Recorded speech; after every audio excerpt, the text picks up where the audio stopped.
উপলক্ষে মৈত্রী এবং বন্ধন এক্সপ্রেস কয়েকদিনের জন্য বাতিল। কলকাতা ঢাকা মৈত্রী এক্সপ্রেস এপ্রিল মাসের কয়েকদিন বন্ধ। ঢাকা থেকে কলকাতাও বন্ধ। কলকাতা থেকে খুলনা যাতায়াতকারী ট্রেন 11 তারিখ বন্ধ।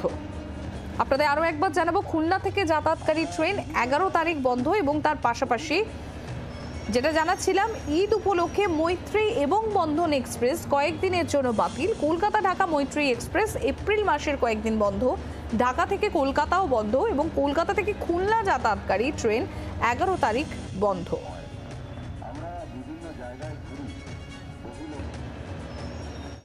বাংলাদেশ রেলওয়ের বিশেষ অনুরোধে ঈদ উল ফিতর সেলিব্রেশনের জন্য বাংলাদেশ থেকে যেসব ট্রেন কলকাতায় আসছে এবং কলকাতা থেকে যেসব ট্রেন বাংলাদেশ যাচ্ছে, পারস্পরিক সম্পর্ক বজায় রাখতে এই ট্রেনগুলি কয়েকদিনের জন্য ক্যান্সেল করা হচ্ছে। কলকাতা ঢাকা মৈত্রী এক্সপ্রেস এপ্রিল মাসের 8 তারিখ, 9 তারিখ, 10 তারিখ, 12 তারিখ, 13 তারিখ, 15 তারিখ, 16 তারিখ এবং 17 তারিখ বন্ধ থাকছে।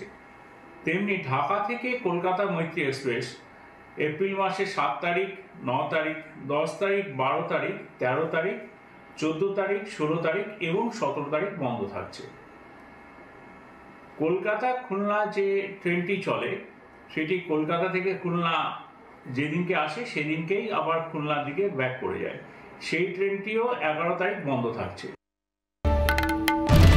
বাংলার আওয়াজ, বাঙালির আবেগ, জি 24 ঘন্টা।